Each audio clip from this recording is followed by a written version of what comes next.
L'aventure Tom et Lumi a démarré au tout début par une amie qui m'a sollicité pour que je fasse des chaussons pour sa fille parce qu'elle trouvait rien qui lui convenait.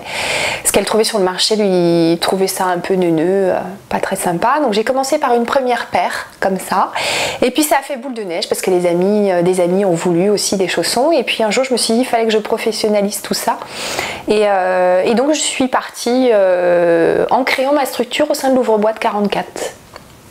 Et donc j'ai fonctionné comme ça pendant quasiment 3 ans et depuis l'année dernière j'ai créé ma propre entité en devenant artisan et en me mettant à mon compte.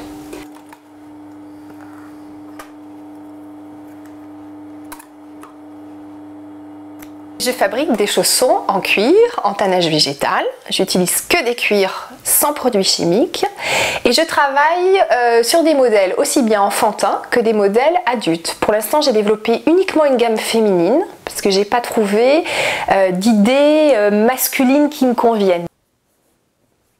Au début, je fabriquais tout de A à Z.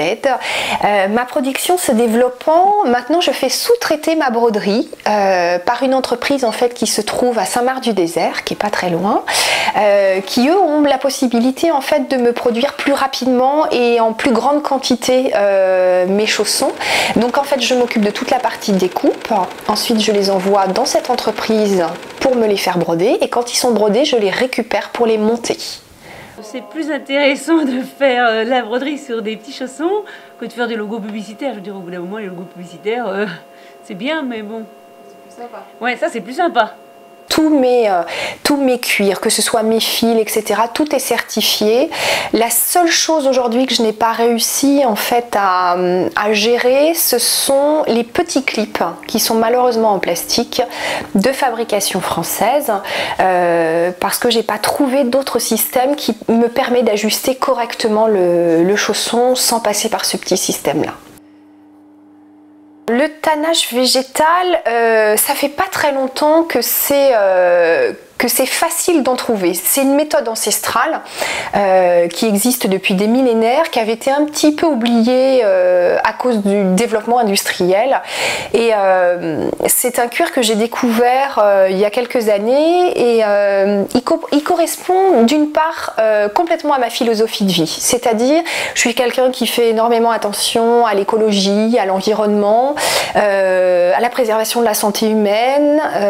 Et donc ce cuir-là, par son traitement sans produits chimiques, me convenait.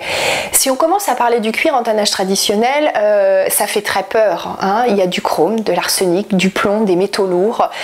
Quand nos petits bouts transpirent, ça passe dans leur organisme. Donc ce sont des produits qui sont extrêmement toxiques. Quand on rince les cuirs, parce que pour le tannage il faut beaucoup d'eau, tout ça, ça passe dans l'eau, donc ça veut dire dans l'environnement.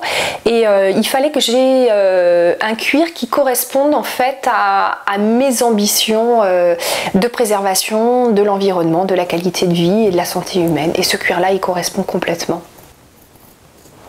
Il fallait qu'il me ressemble et chaque dessin c'est un peu de ma personnalité, un peu de moi, donc c'est très original, c'est plein de couleurs, il n'y aura pas de monochrome, il n'y aura pas de chaussons tout simple, il y a forcément plein de choses dessus, plein de couleurs, plein d'énergie, de l'humour aussi.